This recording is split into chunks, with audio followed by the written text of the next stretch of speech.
जी, अस्सलाम वालेकुम रहमतुल्लाह। उम्मीद है आप सब खैरियत से होंगे। इस वक़्त मेरे साथ मौजूद हैं मुफ्ती बाबर जमाल गुज्जर साहब। जमात इस्लामी के साथ इनका ताल्लुक है और मेरे बड़े भाइयों की तरह हैं, मेरे लिए बड़े काबिल एहतराम हैं, काबिल इज़्ज़त हैं। तो मैं सबसे पहले इनका शुक्रिया अदा करता हूँ, इन्होंने अपना जो कीमती वक़्त है वो मुझे दिया है। तो आज जो हमारा मौज़ू है वो सिर्फ़ ये है कि इस वक़्त जिस तरह आलम इस्लाम के ऊपर एक जंगी कैफ़ियत है और इस वक़्त ईरान और इसराइल की जो जंग है वो शदीद तरीन शिद्दत इख्तियार कर गई है। उस हवाले से थोड़ा-सा जो जिस तरह आप कह लें कि शरई एतबार से, दीनी एतबार से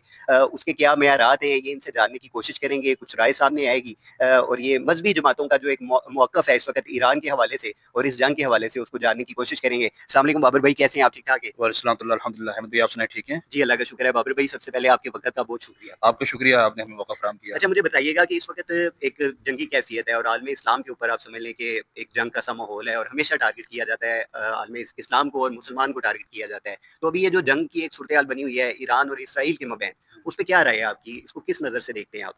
असल में अहमद भाई, अगर खुलकर बात की जाए, ओपनली बात की जाए, तो ये सिर्फ़ ईरान और इसराइल की जंग नहीं है, ये यहूद और इस्लाम की जंग है। अगर सही मानों में देखा जाए, ठीक है, उन्होंने एक ख़ास मसलक को रिप्रेज़ेंट करने वाले मुल्क को टारगेट किया है, लेकिन इसराइल की जो 77-78 साला तारीख़ है, उसको अगर देखा जाए, अरब-इसराइल जंगें होती रही हैं, फिर ख़ुसूसन अहले फ़लस्तीन के साथ जो मामला है, फिर गज़ा वालों के साथ जो सिलसिला चला हुआ है उनका, डेढ़ पौने 2 साल हो गए हैं। अब उन्होंने ईरान को टारगेट कर लिया है और उनके जो ज़िम्मेदारान हैं, वो गाहे-बगाहे इस बात का इज़हार करते हैं कि हमारा अगला टारगेट पाकिस्तान है। और इसमें कोई दो राय नहीं है, कोई इख्तिलाफ नहीं है कि उन्हें जो असल खतरा है, जैसे कि नेतन्याहू की एक स्पीच भी मौजूद है, गुफ्तगू जो उनकी हो रही थी, उन्होंने ईरान का और पाकिस्तान का जिक्र किया था। पाकिस्तान एक मुसल्लमा एटमी ताकत है और एक वाहिद मुस्लिम कंट्री है जो न्यूक्लियर पावर का हामिल है। तो लामहला उनकी नज़रों में ये खटकता है, शुरू दिन से ये खटकता है। और कायद-ए-आज़म मोहम्मद अली जिन्ना रहमहुल्लाह वो साहिब बसीरत आदमी थे। उन्होंने उस वक़्त फरमाया था जब इसराइल का क़याम मई 1948 में अमल में लाया गया था कि इसराइल ये नाजायज़ रियासत है, उम्मत मुस्लिमा के क़ल्ब में घोंपा गया खंजर है और पाकिस्तान जो है कभी भी इसराइल को तस्लीम नहीं करेगा। ये कायद की दूरअंदेशी थी और बाद के वाक़यात ने ये चीज़ साबित भी की। गो कि बहुत सारे मुस्लिम ममालिक ने इसराइल को तस्लीम भी किया। हालिया कुछ अरसे में कुछ अरब कंट्रीज़ यूएई वगैरह ने भी इसराइल को तस्लीम किया है, बाकायदा सफ़ारती ताल्लुकात भी कायम हुए। लेकिन शायद मे भी हो सकता है कि उन्होंने नेक नीयती के तहत किया था या इस जज़्बे के तहत किया था कि शायद इसराइल जो है कुछ हमारा मुँह मारेगा इसराइल को, लेकिन इसराइल ने उसके बाद भी जो है गज़ा के साथ जो सितम रवा रखा है, तो इसमें कोई शक नहीं है कि ये जो जंग है, ये सिर्फ़ ईरान और इसराइल की जंग नहीं है, बल्कि कुफ़र और इस्लाम की जंग आप इसको कह सकते हैं। बाबर भाई, हमारे पाकिस्तान के अंदर कई मकातबे फ़िक्र से लोग ताल्लुक़ रखते हैं और आपने ये रिसेंटली पीछे देखा है कि एक इस्लामाबाद में एक कॉन्फ्रेंस की गई गज़ा के एतबार से, जिसमें तमाम मकातबे फ़िक्र के जो उलमा थे वो मौजूद थे और उन्होंने मुतफ़िक़ा तौर के ऊपर फ़तवा जारी किया था जिहाद का। तो क्या हम ये कह सकते हैं कि जिस तरह ईरान हमलावर हुआ है इसराइल के ऊपर, तो हम ये कह सकते हैं कि अल्लाह ने जो हमारी दुआएँ थी, हम कह रहे थे कि या अल्लाह कोई ऐसा फ़रिश्ता भेज या कोई ऐसी गैबी मदद कर, जो इन नसूरों का ख़ात्मा कर सके, इनको सबक सिखा सके। तो आपको लगता है ये कोई दुआएँ हमारी कबूल हो गई हैं, जो गज़ा के साथ जिस तरह का सलूक किया गया? जी, जी, अहमद भाई, आपका सवाल बहुत अच्छा है। इसमें एक चीज़ मैं मज़ीद ऐड करना चाहूँगा। जैसा कि आपने ज़िक्र किया है मुख़्तलिफ़ मकातब फ़िक्र का। ईरान चूँकि जैसा कि मैंने थोड़ी देर पहले भी ज़िक्र किया, एक ख़ास मसलक को रिप्रेज़ेंट करते हैं। हमारे यहाँ काफ़ी तादाद में अहले तशरीह हज़रात पाए जाते हैं। लेकिन हम अपने मुल्क पाकिस्तान की अगर तारीख़ को ले लें, हिस्ट्री को ले लें कि हम पाकिस्तान के बाद की या तहरीक पाकिस्तान को भी शामिल कर लिया जाए, बाकी पिछली 1300 साला तारीख़ को, साढ़े 1300 साला तारीख़ को हटा भी दिया जाए। देखिए, करारदाद मकासद की जब बात आती है, तो अहले तशरीह और अहले सुन्नत दो बिल्कुल साथ खड़े हैं। कादियानियत के खिलाफ जब तहरीक चलती है, 53 की तहरीक होती है या उसके बाद 73 की तहरीक चलती है, तो उस मौके के ऊपर भी जो है ना अहले सुन्नत के तमाम मकातिब और अहले तशय्युअ में साथ खड़े नज़र आते हैं। इसी तरह जब आईन पाकिस्तान को पेश किया जाता है, 73 का जो आईन है और खुसूसन उसमें जो इस्लामी दफ़ात है और उसमें भी खुसूसन जो मुसलमान की तारीफ़ है, वो ज़ाहिरी बात है कि तमाम मकातिब फ़िक्र ने मुत्तफ़िक़ा तौर पर एक तारीफ़ मुसलमान की डेफ़िनेशन तय की थी, जो आईन पाकिस्तान के अंदर भी दर्ज है। ये कहने का मतलब ये है कि बहुत सारे मौक़े ऐसे हैं कि जहाँ पर तमाम मुसलमान, तमाम मकातिब फ़िक्र हमें इकट्ठे नज़र आते हैं। और बहुत सारे मामला बल्कि पाकिस्तान में हालिया जिस तरह के आपने जो गज़ा के हवाले से जिक्र किया है या माज़ी करीब में बहुत सारे मामला ऐसे होते रहे हैं। मुत्तहिदा मजलिस अमल एक दीनी जमातों के इत्तेहाद, तो उसमें भी अहले तशरीह मौजूद थे। मैं कहना ये चाहता हूँ कि देखिए,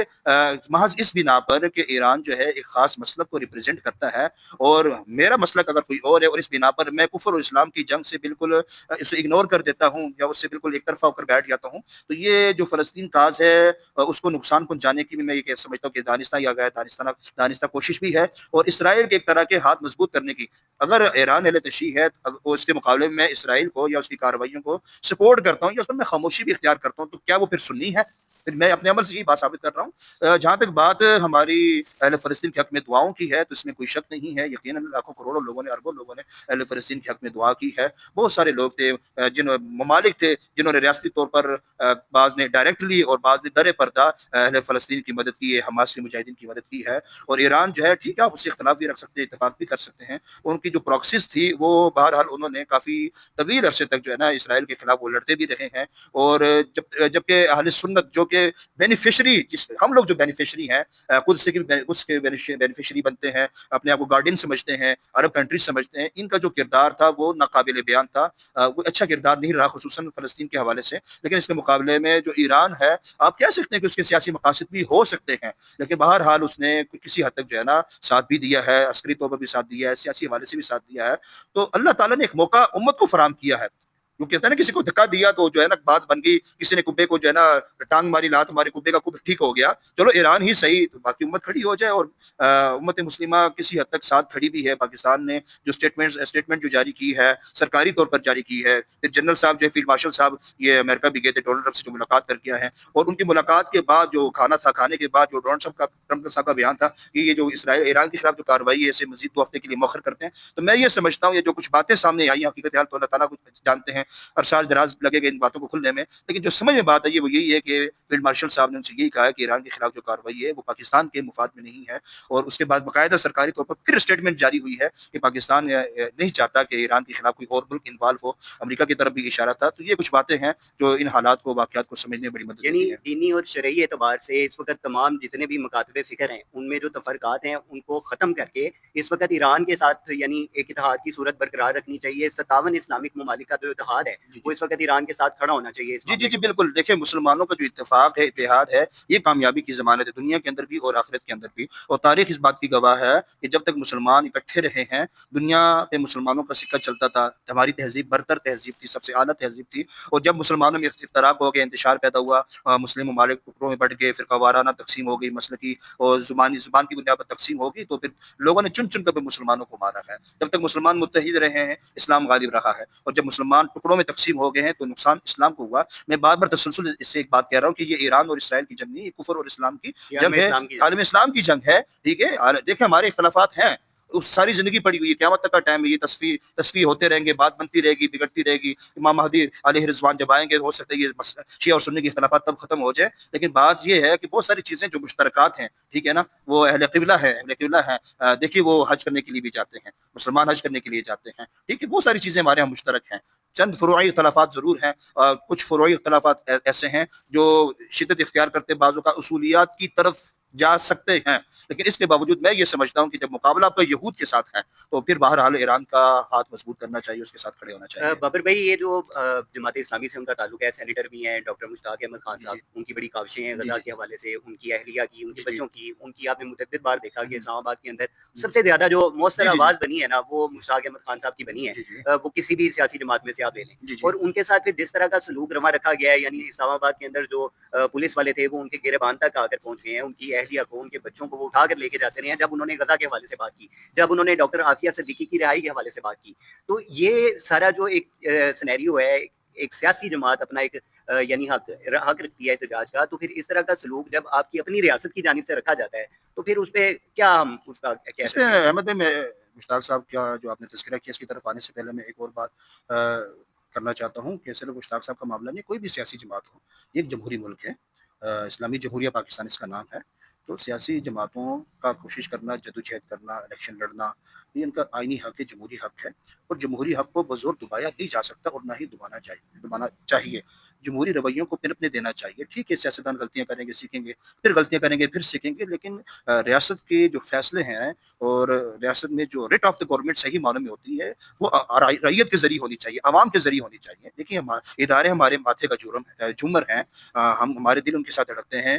حالیہ جنگ میں ہم نے ان کے لیے دعائیں کی، رو رو کر دعائیں کی ہیں، وہ محفوظ ہیں، پاکستان محفوظ ہے۔ لیکن بات یہ کہ جہاں تک بات ریاست کی آتی ہے تو پھر جمہوری اقدار کو فروغ دینا چاہیے۔ مشتاق صاحب کا آپ نے ذکر فرمایا، دیکھیے خود مغرب کے اندر، امریکہ کی یونیورسٹیوں کے اندر، وہاں پر سڑکوں پر، اور یورپ کے بہت سارے ممالک کے اندر جو ہے نا فلسطین کے حوالے سے، غزہ کے حوالے سے لوگ نکلے ہیں، ابھی بھی نکلتے ہیں، مارچ کرتے ہیں، اور لاکھوں کی تعداد میں لوگ نکلتے ہیں۔ हालांकि वो काफिर मुल्क है ना, गैर मुस्लिम ममालिक हैं, लेकिन वहाँ पर कोई रोक टोक नहीं है। वो कहते हैं कि ठीक है, अवाम है, उनका ये फंडामेंटल राइट है, जमहूरी हक है, लेकिन एक इस्लामी रियासत के अंदर, और फिर एक ऐसी इस्लामी रियासत जो रिप्रेजेंट करती है उम्मत मुस्लिमा को, जो लीड करने वाली है, वहाँ पर फ़लस्तीन के हवाले से आवाज़ को दबा देना, अहल गज़ा के हवाले से आवाज़ को दबा देना, ये हो सकता है कि कुछ लोगों को नेशनलिटी लेने का मसला हो, उन्हें फ़िक्र हो मगरब से, यूरोप से नेशनलिटी का, या बाज़ जो है ना शाह से ज़्यादा शाह के वफादार बनने की कोशिश करते हैं। बहरहाल ऐसे रवैये नहीं होने चाहिए। ये तो रियासत के हिस्से का काम कर रहे हैं मुश्ताक खान साहब, या जो भी। उन्होंने हमेशा आवाज उठाई है डॉक्टर आफिया जी जी सिद्दीकी के बिल्कुल। लिए, एक मौसर बात बने हैं जी कि उनकी रिहाई हो सके। रि- अब रिसेंटली हमारे फील्ड मार्शल भी ये दौरा करके आए हैं, उनकी मुलाकात हुई है डोनाल्ड ट्रंप के साथ, तो पता नहीं अब आया उन्होंने वो ये सामने हमारी रखा है, तो उनका ख्वाहिश है, नहीं रखा। हो सकता है अहमद भी कतल कलामी माफ, हो सकता है कि उन्होंने बात की, हमारा तो हमारी ख्वाहिश है, और यकीन उन्होंने करनी चाहिए थी। देखिए, जब आपको खुद इनवाइट कर रहा है अमेरिका, यानी आप बड़े भार से जा रहे हैं, बड़े भरम से जा रहे हैं, अल्लाह ताला ने इज्जत दी, अल्लाह ताला आपको, आप मजीद इज्जतों से नवाजे, ये आपकी इज्जत नहीं, पाकिस्तान की इज्जत है। तो बहरहाल कुछ बातें ऐसी हैं कि अगर हो सकता है कि जिक्र हुआ भी हो, लेकिन अगर ऐसा डॉक्टर हाफिज सदीक़ी का मामला उठाया जाता, या इसराइल को डालने की बात, देखिए आप अमेरिका की इस वक्त ज़रूरत है, आप अमेरिका की ज़रूरत है, और आपने अपने आप को साबित किया है, अल्लाह ताला ने आपको मौका दिया है, तो उस मौके से फ़ायदा उठाना चाहिए। अगर तो बात की है आपने, हमारे उसमें ज़न ने की होगी तो अच्छी बात है, नहीं भी तो आपको उसको जो है ना प्योरिटी में रखना चाहिए डॉक्टर हाफिज़ सदीक़ी साहब के साहबा के हवाले से, और खुसूसन पाकिस्तान के अंदर जो है ना जमहूरी अक़दार को फ़रोग़ देना।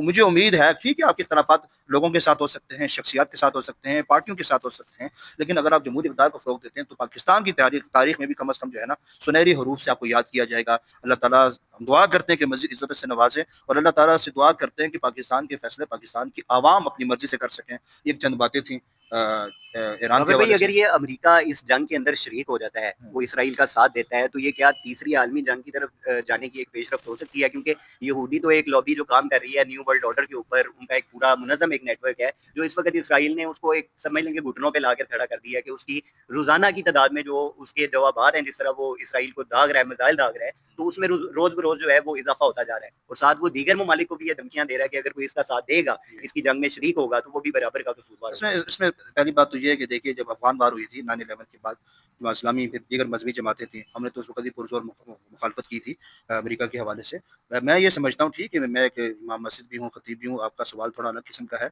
लेकिन मैं फिर भी ये समझता हूँ कि अमेरिका जो है ना, ये कभी गलती नहीं करेगा इन्वॉल्व होने की, क्योंकि पहली बात ये कि उसकी मीशत जो है ना बहुत ज़्यादा बस कमज़ोर हो चुकी है। अमेरिका दुनिया का सबसे बड़ा मकरूज़ मुल्क है, उसने